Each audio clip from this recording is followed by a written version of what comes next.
할렐루야. 할렐루야. 네, 수요 예배 자리 가운데 나오신 우리 성도님들 너무나도 환영하고 축복합니다.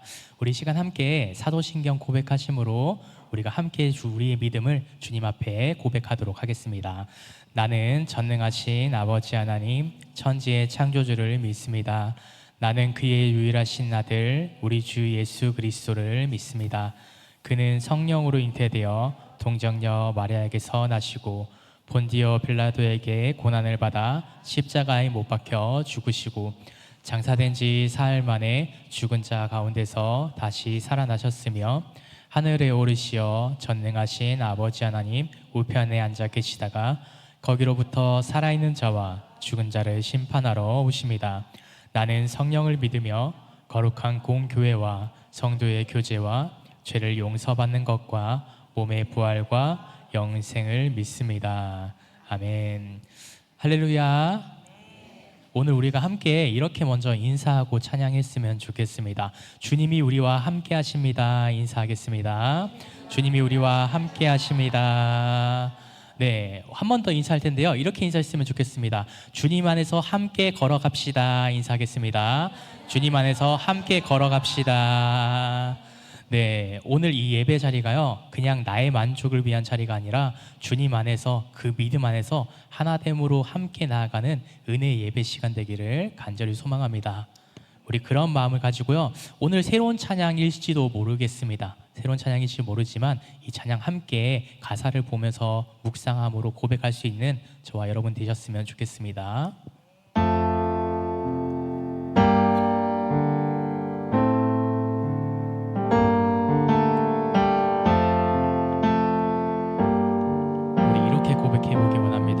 우리는 하나님의 자녀,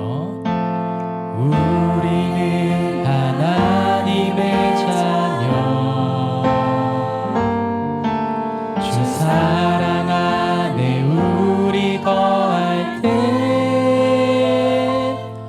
주님 나를 사랑하신 것 같이 우리도 서로 사랑할 수 있네. 우리는 주의 몸된 교회, 뭐든지 제가 하나 될 때 예수님의 마음을 닮아가며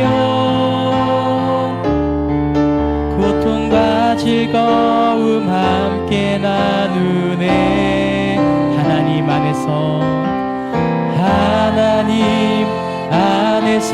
우리 서로 이어져 주가 거하실 성전이 되네.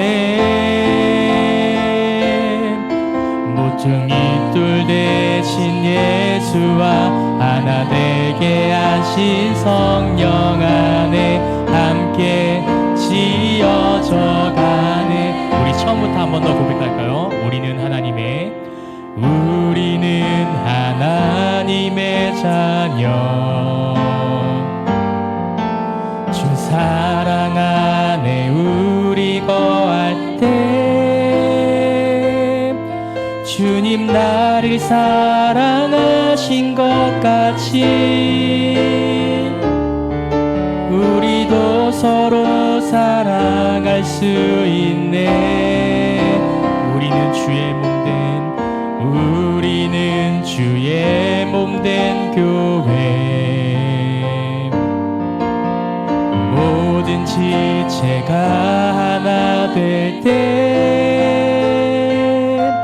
예수님의 마음을 닮아가며 고통과 즐거움 함께 나누네. 하나님 안에서 우리 서로 이어져 주가 거하실 성전이 되네. 모퉁이 돌 대신 예수와 하나 되게 하신 성령 안에 함께 지어져 가네. 하나님 안에서 우리 서로 이어져 주가 거하실 성전이 되네. 모퉁이 돌 대신 예수와 하나 되게 하신 성령 안에 함께 지어져. 우리 한 번 더 고백하기 원합니다. 하나님 안에서 우리 서로 이어져 주가 거하실 성전이 되네. 모퉁이 돌 대신 예수와 하나 되게 하신 성령 안에 함께 지어져 가네. 모퉁이 돌 대신 예수와 하나 되게 하신 성령 안에 함께 지어져 가네. 아멘. 그렇습니다. 우리는 각자의 이름으로 모였을 때는 너무나도 다른 각자의 모습이지만 주님 이름 안에서는 하나 되는 줄 믿습니다. 그래서 우리를 하나로 부르신 그 주님의 이름을 함께 기쁘게 찬양하며 박수치며 주님 앞에 영광 올려드리기 원합니다.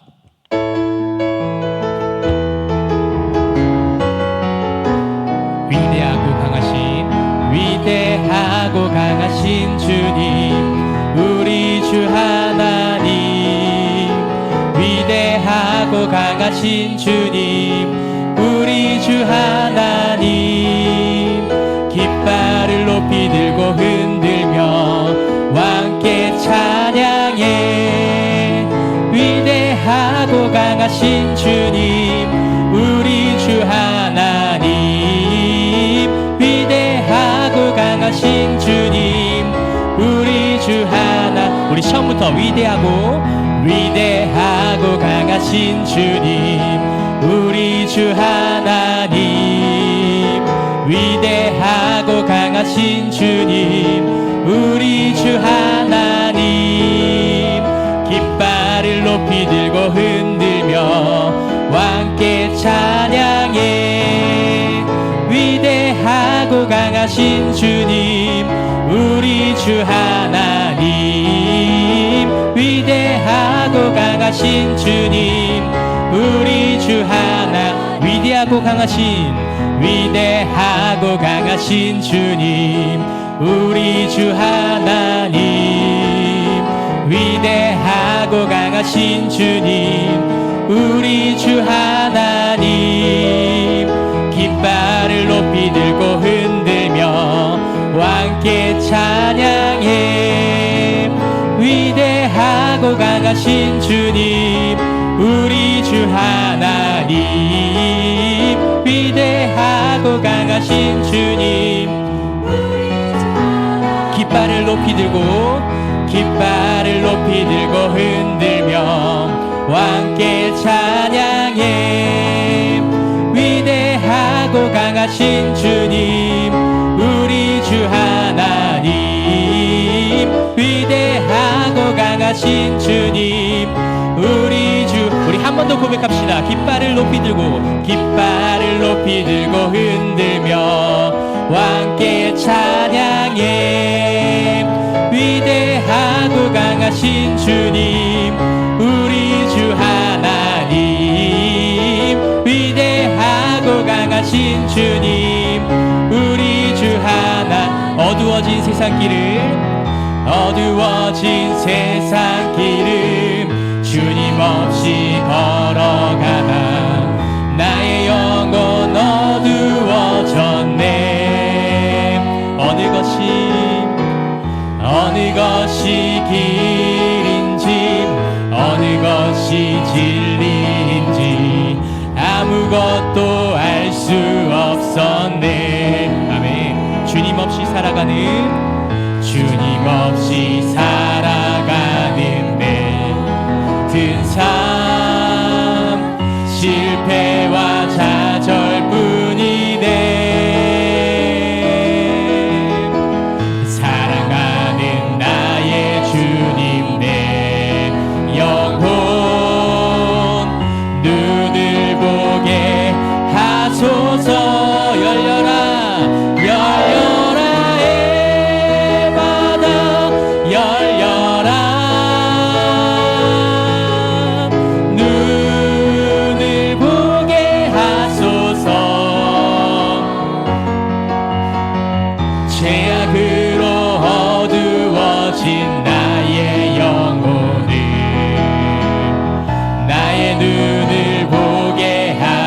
우리 다시 한번 고백합시다. 어두워진 세상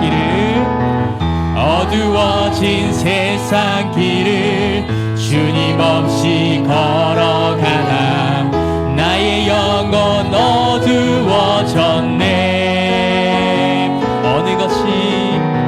어느 것이 길인지 어느 것이 진리인지 아무것도 알 수 없었네. 주님 없이 살아가는 모든 삶 실패와 좌절뿐이네. 사랑하는 나의 주님 내 영혼 눈을 보게 하소서. 우리 함께 고백합시다. 열려라 해바다 열려라. 눈을 보게 하소서. 죄악으로 어두워진 나의 영혼을 나의 눈을 보게 우리 한 번 더. 열려라 해바다 열려라 해바다 열려라.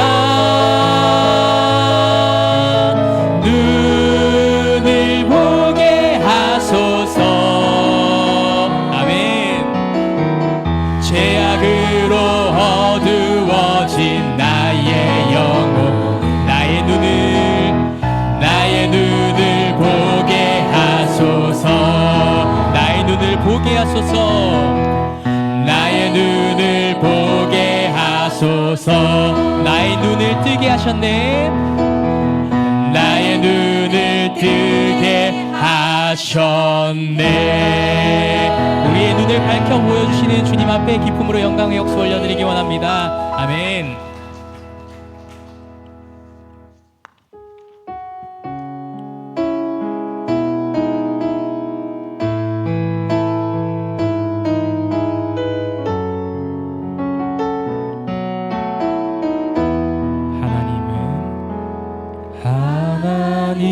하나님은 너를 지키시는 자 너의 우편에 그늘 되시니 낮의 해와 밤의 달도 너를 잊지 못하리.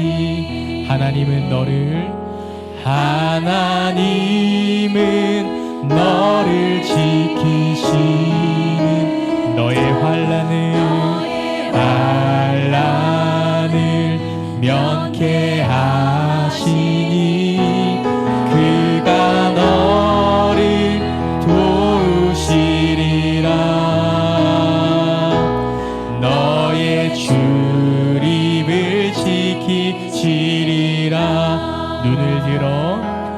눈을 들어 산을 보아라. 너의 도움 어디서 오나. 천지 지으신 너를 만드신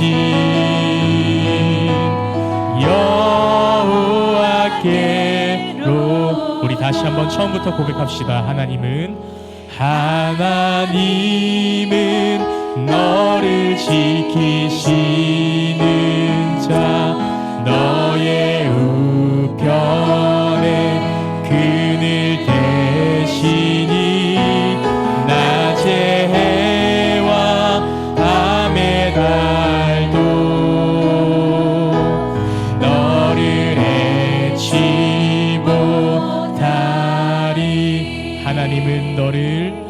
하나님은 너를 지키시는 자 너의 환난을 면케 하시니 그가 너를 도우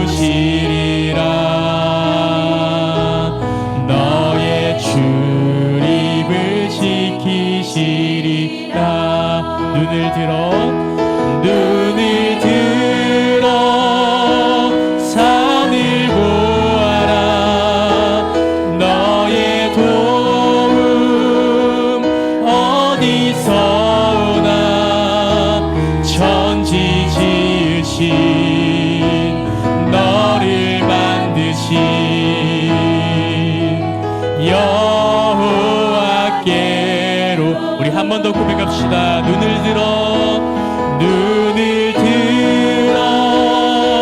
산을 보아라. 너의 도움 어디서 오나. 천지 지으신 너를 만드신 여호와께. 이것이 우리의 고백이 되길 원합니다. 눈을 들어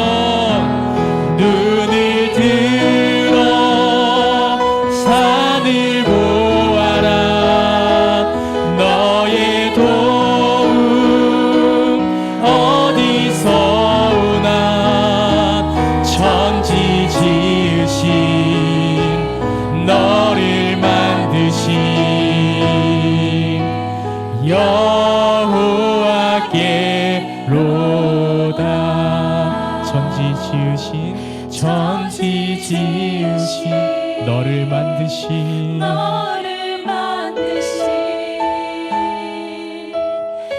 여호와께로.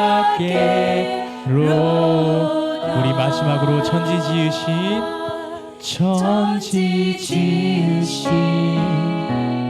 너를 만드신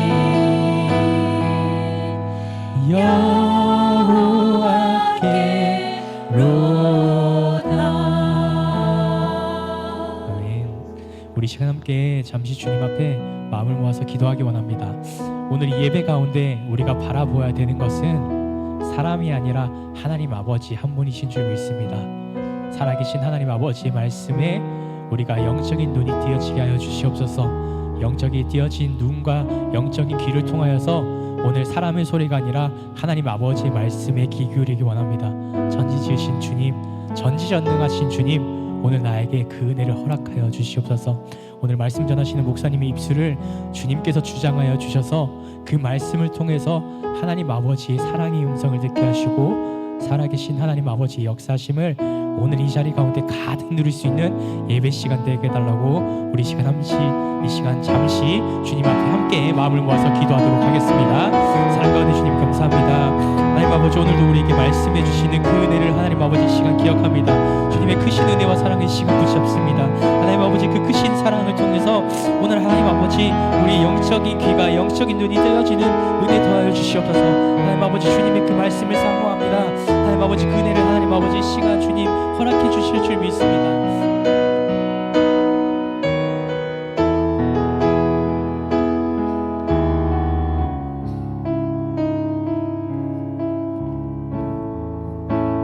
할렐루야. 사랑의 하나님, 오늘 수요 기도 모임을 통해서 저희들이 예배를 사모하여 왔습니다. 모쪼록 예배를 사모하여 오신 모든 성도님들을 축복해 주시고 하나님의 우리 예배를 받아 주실 줄 믿습니다. 성령께서 이 시간에 함께 하셔서 공기마저 아버지께서 붙들어 주시고 귀한 은혜 나려 주시옵소서. 애고 우리 아버지 하나님 교육부를 위하여 기도합니다. 오랫동안 우리 은성교회 애고와 사무엘과 디모데와 또한 아버지 다니엘과 스데반을 위하여 우리 은성교회 교육부가 서울 어느 교회 못지않은 수준이 있는 걸 알고 있습니다.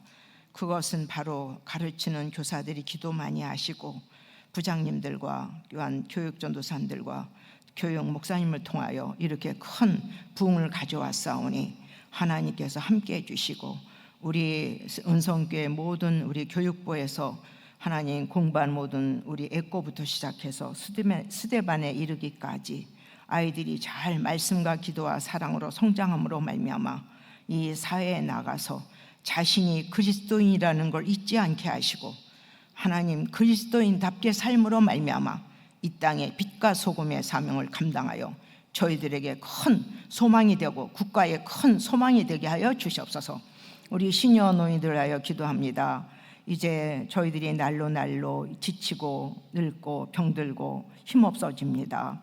우리 시니어 노인들을 붙잡아 주셔서 영육에 강건하게 하시고 가정과 교회에 하나님 민폐 끼치는 사람들이 되지 말고 성령의 충만함을 받아서 영육에 강건하여서 유익이 되는 존재가 되게 하시고 아버지 선한 영향력을 끼치는 우리 시니어들이 되게 도와주시고 남은 여생의 모든 삶이 정말 하나님과 사람 앞에 은혜를 받고 사랑과 은혜와 축복을 받고 감사함으로 하나님 영광 드러나는 모습이 될 수 있도록 붙들어 주시옵소서.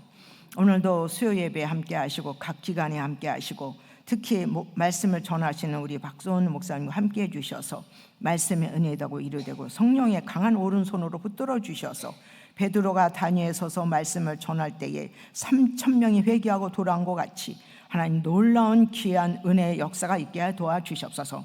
또한 이제 안식년을 맞이하여서 짧은 기간이지만 휴식 중에 계시는 우리 목사님을 기억하여 주시고 하나님을 만나는 기회가 되게 하시고 영적인 충전과 더불어 육체의 충전을 허락하여 주시고 감사함으로 성령 충만, 말씀 충만, 은사로 충만, 능력 충만, 지혜 충만하여 감사함으로 돌아오시게 하시고 사모님과 가족을 지켜주시옵소서. 은성교회 모든 기도하며 간구하는 모든 문제 해결해 주시고 육신이 연약하여 여러 가지로 질병, 아버지 하나님 질병에서 헤매이는 모든 환자들을 불쌍히 여겨주셔서 예수님 각각 개인마다 신방해 주셔서 예수님의 피문서 안수해 주셔서 영육에 강건하여 치료함을 받고 하나님께 영광 돌리며 이제 얼마 남지 않은 인생에 있어서 이제 그분들의 수명이 다하였다면 고통받지 않고 감사함으로 하늘나라 갈 수 있도록 하나님 불쌍히 여겨주시고 붙들어 주시옵소서. 시종을 부탁드립니다. 오늘 우리 수요 예배 짧지만은 우리의 예배를 받으시고 기도를 받으실 줄 믿고 감사드리오며 예수님의 이름으로 감사하며 간절히 기도합나이다. 아멘.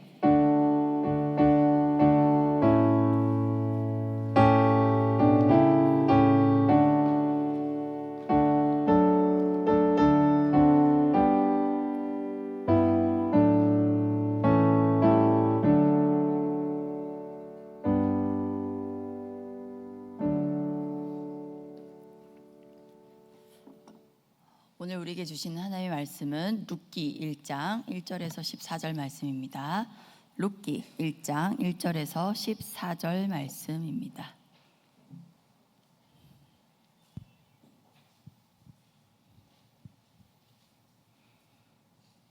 룻기 1장 1절에서 14절 말씀 저와 한 절씩 교독하신 후에 마지막 절은 함께 읽겠습니다. 사사들이 치리하던 때에 그 땅에 흉년이 드니라.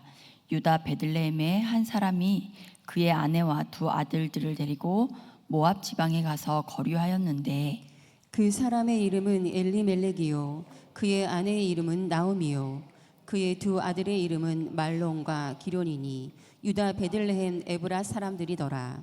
그들이 모압 지방에 들어가서 거기 살더니 나오미 남편 엘리멜렉이 죽고 나오미와 그의 두 아들이 남았으며 그들은 모압 여자 중에서 그들의 아내를 맞이하였는데 하나의 이름은 오르바요 하나의 이름은 루시더라. 그들이 거기에 거주한 지 10년쯤에 말론과 기리온 두 사람이 다 죽고 그 여인은 그 두 아들과 남편의 뒤에 남았더라.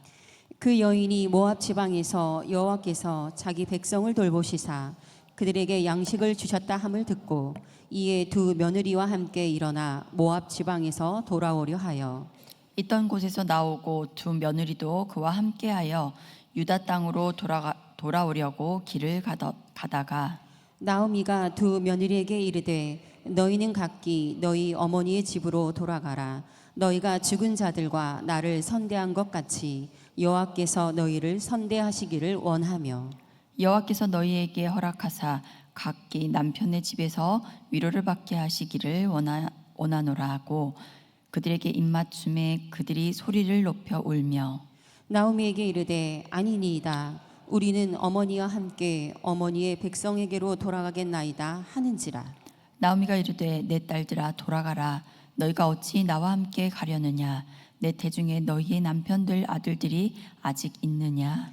내 딸들아 되돌아가라. 나는 늙었으니 남편을 두지 못할지라. 가령 내가 소망이 있다고 말한다든지 오늘 밤에 남편을 두어 아들들을 낳는다 하더라도 너희가 어찌 그들이 자라기를 기다리겠으며 어찌 남편 없이 지내겠다고 결심하겠느냐. 내 딸들아 그렇지 아니하리라. 여호와의 손이 나를 치셨으므로 나는 너희로 말미암아 더욱 마음이 아프도다 하매 그들이 소리를 높여 다시 울더니 오르바는 그의 시어머니에게 입맞추되 룻은 그를 붙쫓았더라. 아멘. 오늘은 베들레헴으로 돌아갈 때라는 제목의 말씀으로 은혜를 나누려고 합니다. 제가 앞으로 수요 예배 때는 이 룻기를 강해하려고 합니다. 우리 옆에 분들과 이렇게 인사할까요? 함께 지어져 갑시다. 함께 지어져 갑시다. 함께 지어져 갑시다. 네, 우리는 교회로 함께 지어져 가는 공동체입니다. 성경은 66권이죠. 성경 66권 중에 여자가 주인공인 책이 딱 2권 있습니다. 뭘까요? 네, 오늘 에스더서와 오늘 룻기죠. 네, 에스더와 룻기 이 두 책이 여자가 주인공인 책입니다. 두 책 모두 되게 감동적인 책이에요. 근데 따지고 보면 에스더서보다 오늘 이 룻기가 더 감동적인 것 같아요. 왜냐하면 에스더는 어쨌든 유대 여인이었어요. 그리고 포로였긴 했어도 그래도 가진 게 있는 여자였어요. 근데 룻은요, 이방 여인인데다가 유대 지방에 섞여 사는 사람이었어요. 얼마나 소외당하고 멸시를 당했겠습니까? 그리고 이 모압은요, 율법에서 상종도 하지 말라고 했던 사람들이에요. 이 여인이, 그런 모압 여인이 이방 땅에, 유대 땅에서 살아가는 것. 네, 이 에스더와 룻이 유대 사람이고 이방 여인이다라는 차이 말고도 몇 가지 차이가 있는데요. 우리가 짐작해 볼 수 있는 건 에스더서를 보시면 처음부터 계속해서 강조하는 게 있어요. 에스더는 어떤 여자였다고요? 떠오르는 게 있을 거예요. 에스더는 죽으면 죽으리란 나중에 나오는 얘기고 처음 소개 때부터요, 예뻤대요. 에스더는 처음 등장부터 예쁜 여자라고 얘기를 해요. 우리 에스더를 처음 소개하는 에스더 2장 7절 말씀 한번 보실까요? 시작. 그의 삼촌의 딸 하다사 곧 에스더는 부모가 없었으나 용모가 곱고 아리따운 처녀라. 그의 부모가 죽은 후에 모르드게가 자기 딸같이 양육하더라. 네, 등장부터 에스더는 용모가 곱고 아리따운 여인이었다라고 소개하고 있습니다. 얼마나 예뻤는지, 그죠? 포로로 끌려갔는데도 거기서 왕비가 돼요. 삼촌 모르드게가 에스더에게 네가 왕비가 된 것이 이때를 위함이 아니겠느냐 하고 아하수에로 왕에게 나가서 우리 이스라엘 민족의 위기를 모면할 수 있도록 간청을 해봐라 라고 했을 때 에스더는 목숨을 걸고 금식하고 아하수에로 왕에게로 나아갔습니다. 그때는 왕이 부르지 않았는데도 나갔을 경우에 죽을 수도 있는 상황이었어요. 왜냐하면 누가 적인지 누가 스파인지 모르기 때문에 왕이 부르지도 않는데 누가 나갔다가는 이건 왕을 죽이려고 온 사람일 수도 있잖아요. 그래서 왕이 부르지 않고서 나갔다가는 큰 봉변을 당할 수도 있었어요. 근데 이제 에스더는 민족의 위기를 구하기 위해서 하나님 앞에 금식을 하고 아하수에로 왕에게 나아갔어요.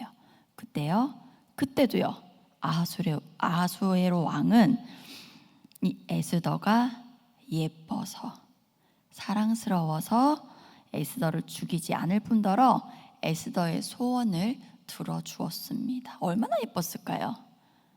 그죠? 이렇게 예쁜 여자들은 살기가 조금 편할 것 같아요. 그렇죠? 천국에 가면 이 미모의 여인, 좀 궁금한 미모의 여인이 2분 계세요. 우리 선배님들 중에 2분이 계신데, 한 분은 에스더가 얼마나 예뻤을까 궁금하고요. 한 분은요, 누굴까요? 얼마나 예뻤으면 나이가 60인데도 남편이 자기 죽을까 봐 거짓말을 하게 만들었을까요?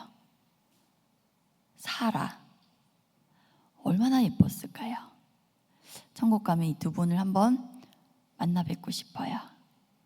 근데 글쎄요, 기준이 다를란지는 모르겠지만 실망시키지 않으실 것 같아요.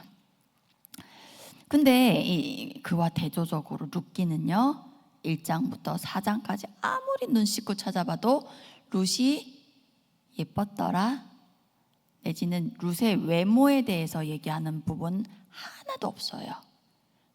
그저 착했대요. 그죠? 그 남편을 일찍 여의고 나서 홀로 시어머니를 모셨다, 이런 걸 되게 강조하잖아요. 그게 무슨 얘기예요? 마음씨가 착했다는 거예요. 남학생들 사이에 이렇게 얘기하는 걸 들어보면요, 뭐 소개팅을 해주고 뭐 이렇게 하잖아요. 근데 제일 먼저 뭘 물어볼까요? 예뻐?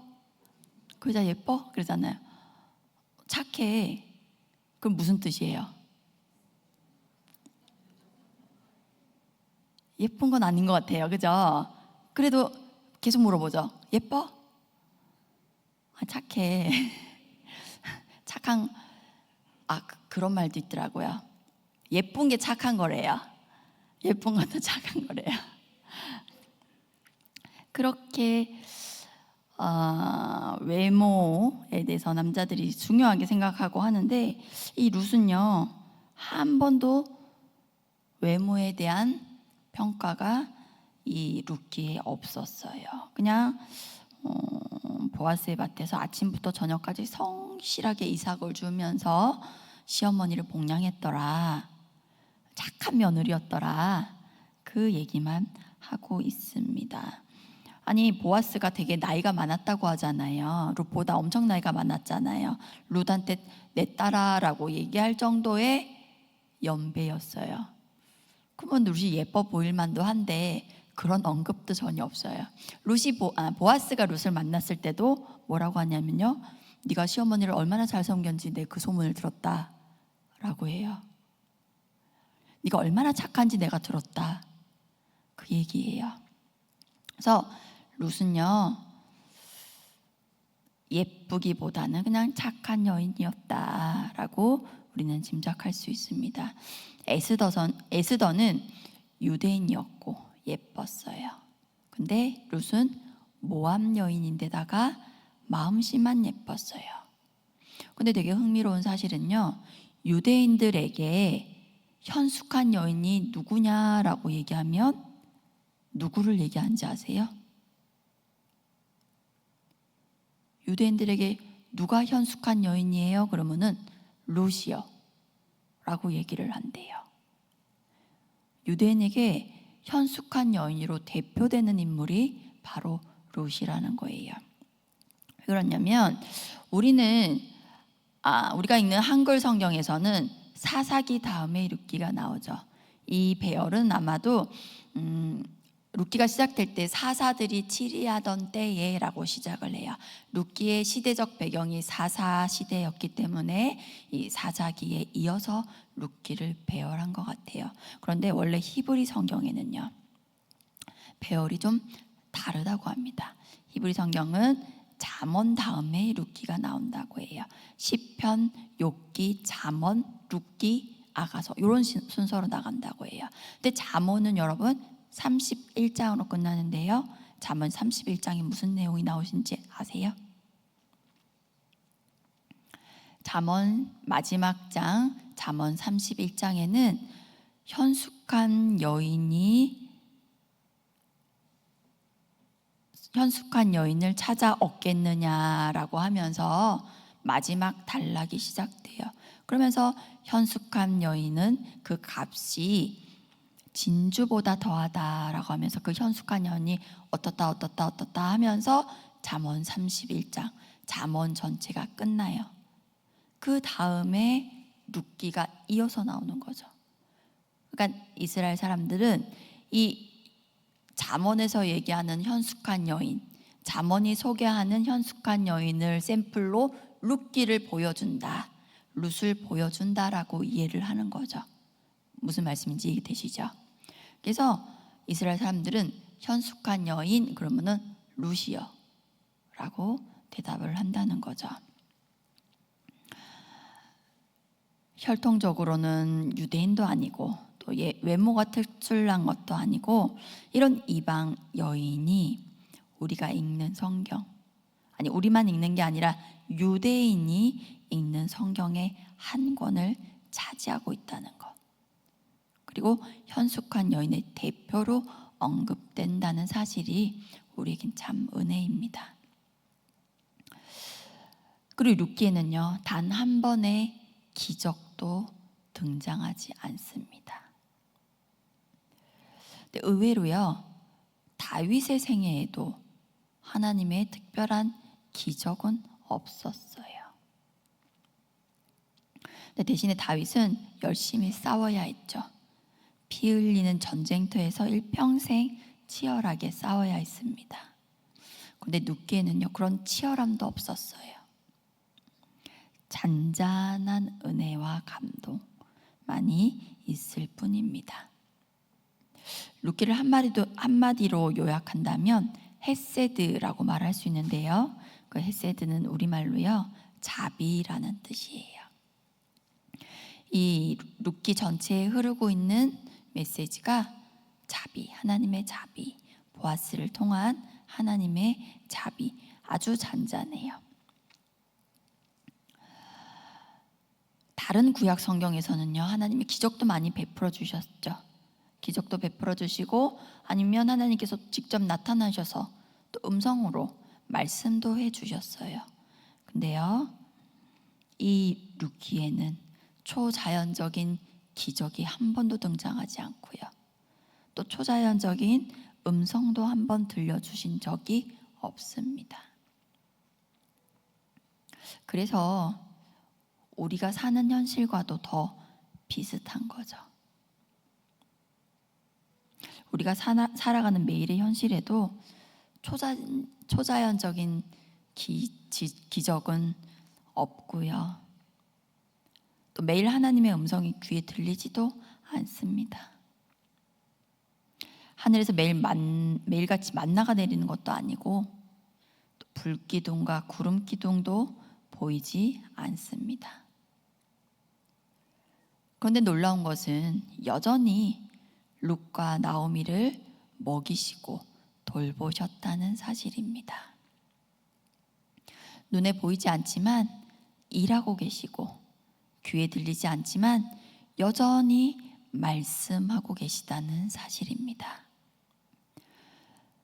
눈에 보이지 않으니까 사람들의 눈에는 우연 같아 보이는 것입니다. 룻이 보아스의 밭에 우연히 갔다고 얘기합니다. 근데 우연이 아니잖아요. 하나님이 그의 발걸음을 인도하셨기 때문에 가게 된 것인 줄 우리는 믿잖아요. 보이지 않게, 들리지 않게 역사하시는 하나님을 만날 수 있는 책이 바로 룻기입니다. 그리고 또 룻기가 중요한 가장 큰 이유는요, 이 이야기는 룻과 나오미 이 한 가정에 대한 이야기가 아니기 때문입니다. 나오미 한 사람이 뭐 그렇게 대단하겠습니까? 이방년 룻 하나가 뭐 그리 중요하다고 성경 한 권을 차지하고 있는 걸까요? 근데 룻기 마지막을 보면 그 이유를 알 수 있습니다. 우리 룻기 4장 21절 22절을 함께 읽어보실게요. 시작. 살몬은 보아스를 낳았고 보아스는 오벳을 낳았고 오벳은 이새를 낳고 이새는 다윗을 낳았더라. 아멘. 이 족보에 다윗이 나오는 거예요. 거기서 다윗의 자손 예수 그리스도가 탄생하시는 거죠. 그래서 그 이스라엘이 그토록 사랑하는 다윗의 조상이 설명되는 책이 바로 룻기이기 때문에 중요하다는 겁니다. 거기다가요, 이 성경에서 다윗의 이름이 제일 처음 등장하는 책이 바로 이 룻기입니다. 우리가 읽었던 이 본문이 다윗의 이름이 처음 나오는 본문이에요. 성경의 최대 관심사는 창세기에서부터 말씀하신 원시 복음입니다. 아담과 하와가 인류의 첫 범죄를 저지르고 나서 하나님께서 여자의 후손을 통해서 그 뱀의 머리를 상하게 하실 것이다. 그렇게 해서 이 사람들을 구원해 내실 것이다 라고 하셨던 이 원시 복음이 구약과 우리 성경 전체에 흐르는 가장 중요한 주제입니다.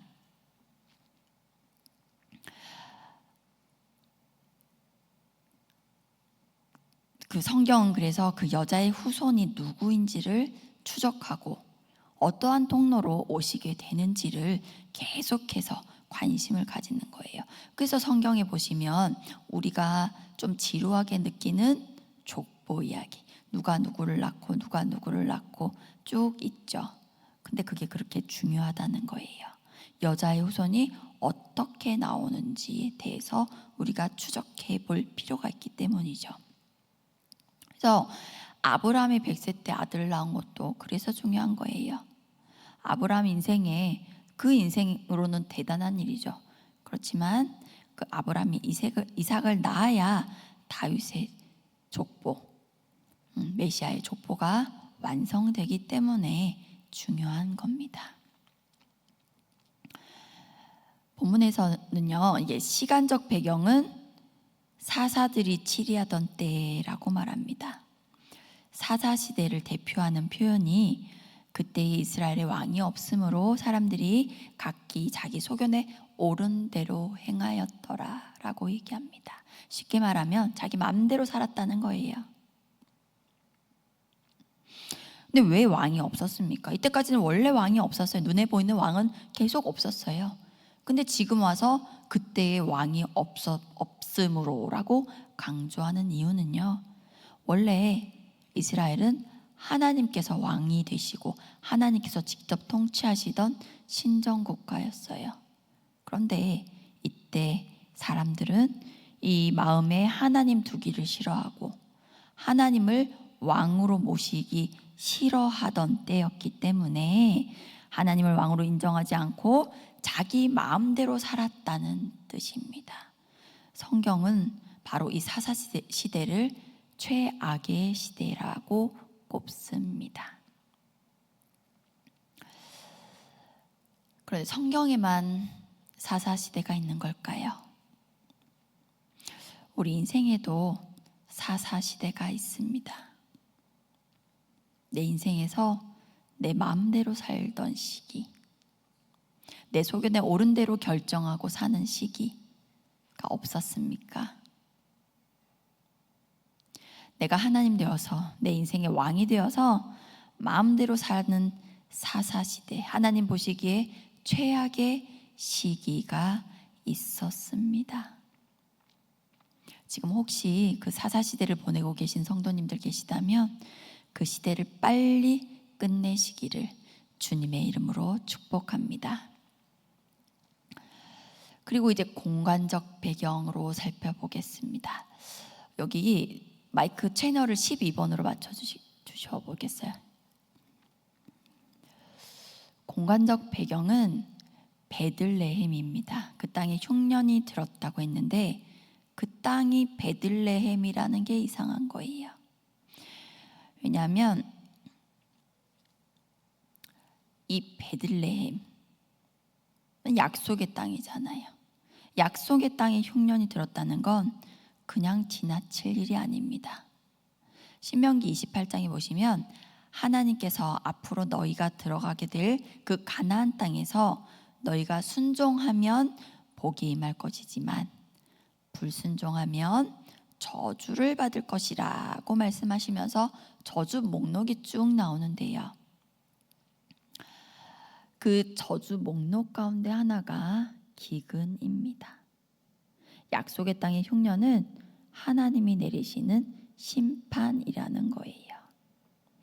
지금 베들레헴에 하나님의 심판이 임한 겁니다. 룻기의 배경은요, 영적으로도 암흑기였고 물질적으로도 암흑기를 겪는 시기였습니다. 근데 더 이상한 것은 이곳이 약속의 땅 이스라엘일 뿐 가나안 땅일 뿐 아니라 베들레헴이라는 겁니다. 히브리어로 벳은 집을 얘기합니다. 여기서 베들레헴은 빵집이라는 뜻입니다. 우리 한글 성경에서는 떡집이라고 번역했는데요. 이스라엘 사람들은 떡을 먹지 않죠. 우리 개념으로 떡집으로 번역했는데 빵집, 빵집, 빵이 풍성해서 붙여진 이름, 먹을 것이 풍성해서 붙여진 이름 베들레헴에 빵이 없다는 겁니다. 그래서 이 주인공 가족이 떠나기로 결정한 것입니다. 바로 모압 땅으로 말입니다. 여기서 또 주인공의 이름이 등장하는데요. 엘리멜렉입니다. 그 이름의 뜻은 엘은 하나님이죠. 그리고 여기서 멜라크는 왕입니다. 그래서 이 사람의 이름의 뜻은 내 하나님은 왕이시다 라는 이름의 뜻을 갖고 있는 사람이었어요. 그런데 이 사람 역시 사사시대의 다른 사람과 다름없이 자기 소견에 옳은 대로 결정했던 사람입니다. 그래서 하나님께 묻지 않고 약속의 땅을 떠나서 상종도 하지 말라고 했던 모압 땅으로 거주지를 옮긴 거죠. 이 룻기에는 이렇게 이름의 역설이 많이 나옵니다. 이름은 빵집인데, 이름의 뜻은 빵집인데 빵이 없고, 또 그 이름은 내 하나님은 왕이시다인데 내가 왕이 되어서 마음대로 결정하고, 또 나움의 이름은 뜻은요 기쁨입니다.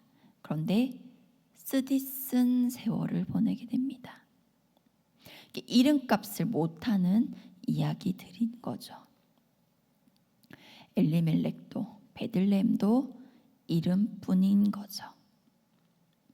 오늘날에도 이름뿐인 교회, 또 이름뿐인 그리스도인들이 너무 많습니다. 그리스도인의 뜻이 뭔가요? 그리스도의 사람들입니다. 예수님의 사람, 나는 예수님의 사람입니다 라는 뜻입니다. 그런데 어떻게 살고 있느냐 하는 말입니다. 여러분 요나를 아시죠? 요나서에는 되게 재밌는 이야기가 나오는데요. 그게 뭐냐면 요나가 하나님께서 니느웨로 가라고 하지만 불순종해서 다시스로 도망을 갔어요. 근데 다시스로 가는 배 안에서 풍랑을 만나게 되죠. 그때 그 배 안에 있는 사람들이 요나에게 네가 누구냐라고 얘기했을 때 요나가 이렇게 대답해요. 뭐라고 했냐면 요나서 1장 9절을 한번 함께 보실게요. 시작. 그가 대답하되 나는 히브리 사람이요 바다와 육지를 지으신 하늘의 하나님 여호와를 경외하는 자로라 하고. 네, 이렇게 얘기했는데 지금 어떤 상황이라고 했습니까? 하나님을 피해서 도망가던 상황이라고 얘기했어요. 이게 모순이잖아요. 빵집에 빵이 없는 것도 모순이고, 엘리멜렉이 왕이신 하나님께 묻지 않는 것도 모순이고, 또 여호와를 경외하는 사람이라고 자신을 소개하면서 여호와를 피해서 도망가는 게 모순입니다. 그런데 이들만 모순이냐는 말입니다. 우리는요. 우리는 그리스도인이라고 하면서, 교회라고 하면서 우리는 이름값을 하고 살고 있습니까? 엘리멜렉은 떠나도 왜 하필 모압으로 떠났는지 모르겠습니다.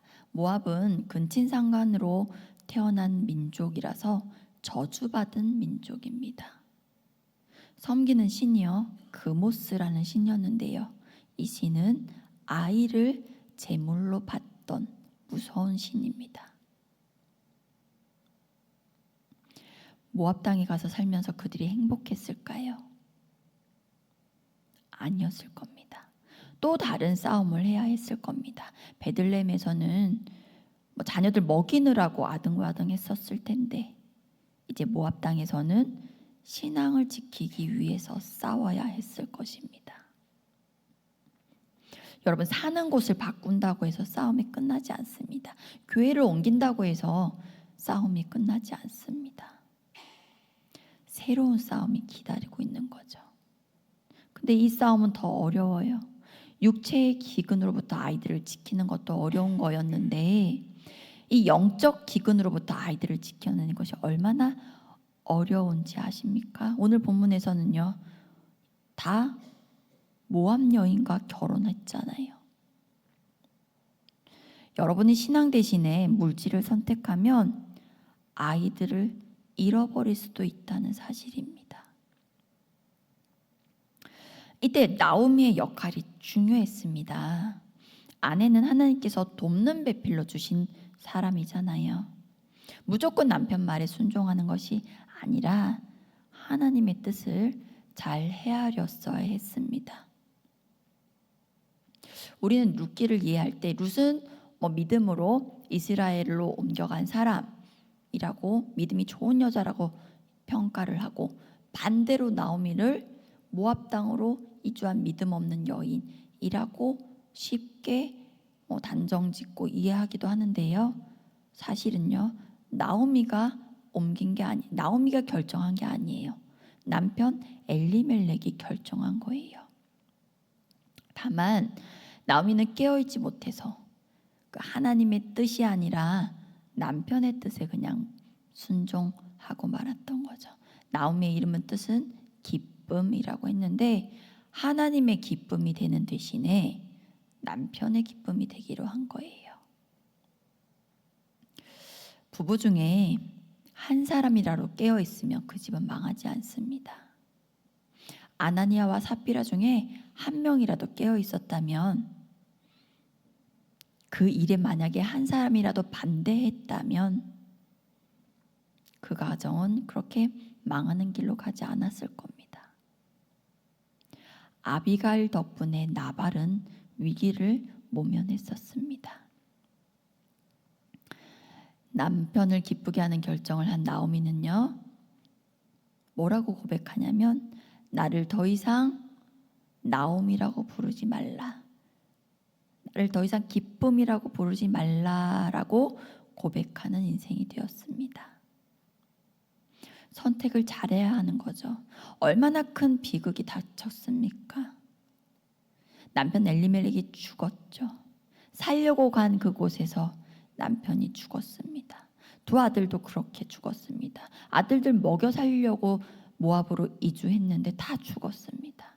4명이 이주했는데 3명이 죽었어요. 어쩌면 나오미는 여자 욥 같기도 하죠. 둘 다 최악의 상실을 경험했습니다. 욥은 가축 잃고 화인 잃고 딸 잃고 아들 잃고 자녀들 다 잃고 자신의 건강까지 잃었습니다. 오늘 룻은요,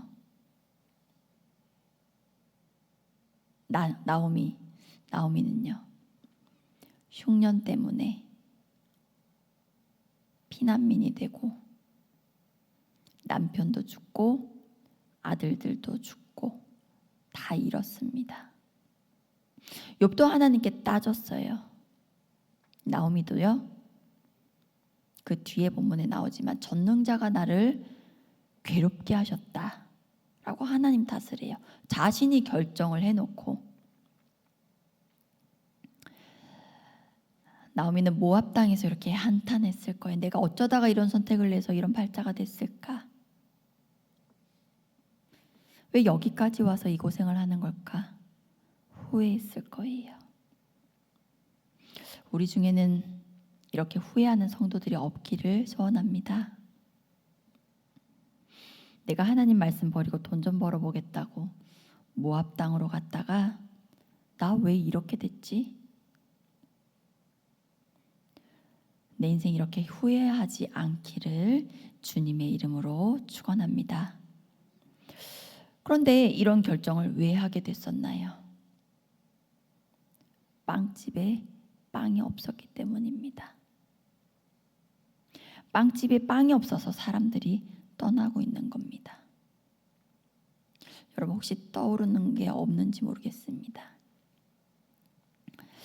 우리나라에서 10년마다 한 번씩 하는 한국 인구 주택 총 조사가 있는데요.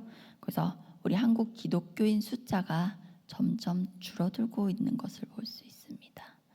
2015년도에는요, 기독교 인구가 19.7%였대요. 그러면 20% 되는 거죠. 20%인데 그 후 10년 뒤에 2024년도에 조사를 했더니 16.2%밖에 안 됐대요. 무려 10년 사이에 4%가 줄었다는 거예요. 이때까지는 그래도 2015년도까지는 정책이라고 볼 수 있었대요. 성장도 없고 하락도 없는 정책이라고 했었는데 이 10년 사이에 완연한 하락세를 보이고 있는 겁니다. 10년 사이 4%가 줄었는데 앞으로는요. 그리고 이 통계에서 우리 다음 세대 청소년들의 비율은 그것보다 훨씬 적습니다. 왜 교회를 떠나는 걸까요?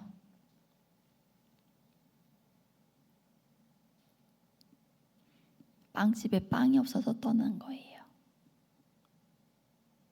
하나님의 집이라고 했는데 교회에 하나님의 임재가 없는 거예요. 그리스도의 몸된 교회라고 말했는데 그리스도가 보이지 않는 거예요. 우리 전도지에는요, 교회에 오시면 참 행복이 있습니다 라고 소개했는데 교회에 와서 참 행복을 못 느끼는 거예요. 영적인 굶주림 때문에 배가 고파서 왔는데 빵이 없는 겁니다. 문제가 베들레헴에 있었다는 거예요. 교회에 있는 거예요. 그런데 본문 뒷부분에 보시면 이제 나오미가 베들레헴에 빵이 생겼다는 소식을 듣게 됐어요. 여호와께서 자기 백성들을 돌보시사 그들에게 양식을 주셨다함을 들었다라고 얘기를 합니다.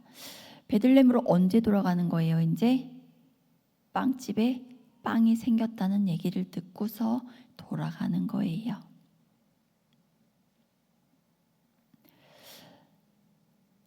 이 빵집에 빵이 생겼다는 소식을 듣고 나오미가 돌아가게 됐는데 소문은 어떻게 났을까요? 빵집에 빵이 생겼으면 빵 냄새가 났겠죠. 빵 냄새가 풍겨졌을 거예요. 그리고 이제 빵을 먹어본 사람도 생겼을 거예요. 빵을 먹어본 사람이 나 빵 먹었다, 빵 진짜 있더라 라고 얘기했겠죠. 그렇게 소문이 나서 이제 모압 땅에 있던 나오미에게까지 전해지고 나오미는 돌아갈 결심을 하게 되는 겁니다. 전도가 바로 이런 것 같아요. 빵 냄새를 풍기는 거. 내가 빵을 먹어봤다, 빵 진짜 빵이 여기 있더라 라고 소문내는 것. 그게 전도인 것 같아요. 진짜 하나님의 말씀이 있더라, 진짜 하나님의 임재가 있더라, 내가 경험했다 라고 소문내는 것. 그것이 사람들을 베들레헴으로 돌아오게 만드는 길입니다.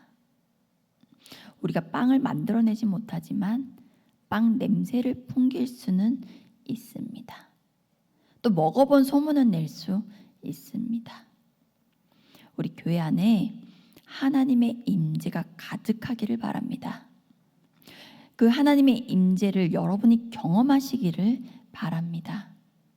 그래서 이름뿐인 교회가 아니라 진짜 하나님의 말씀이 있고 하나님의 임재가 있는 진짜 교회이기를 소원합니다.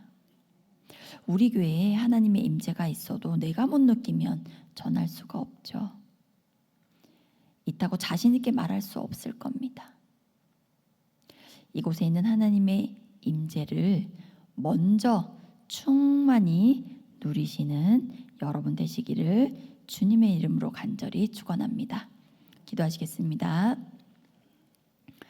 하나님 아버지 감사합니다. 이곳에 계시며 우리의 예배를 받아주신 믿고 감사를 드립니다. 우리가 모일 때마다 함께 하시는 하나님의 임재를 모두가 느낄 수 있도록 우리 심령에 더욱 강력히 역사하여 주옵소서. 그래서 내가 만난 하나님, 내가 경험한 하나님의 임재를 전할 수 있는 저희 모두가 되게 인도하여 주시옵소서.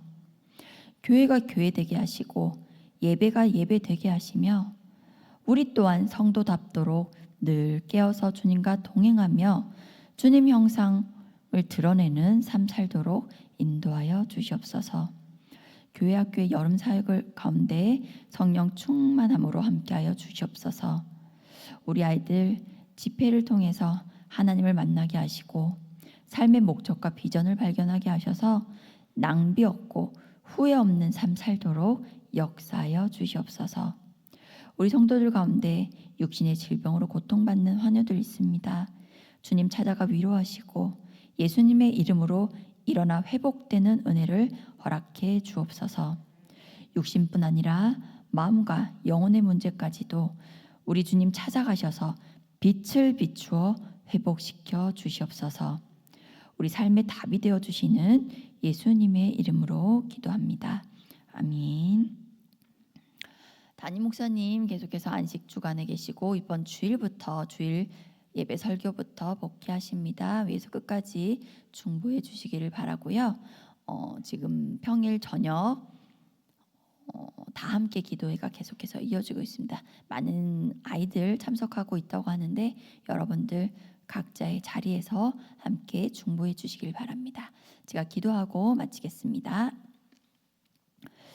이제는 우리 주 예수 그리스도의 은혜와 아버지 하나님의 무한하신 사랑과 성령님의 내주 감화 충만 교통하심이 삶의 자리에서 주님과 동행하며 또 예배 자리에서 주님께 영광 돌리는 주님의 사랑하는 성도들과 이들의 가정과 생업과 기도 제목 위에 지금으로부터 영원까지 함께 하시기를 간절히 축원하옵나이다. 아멘.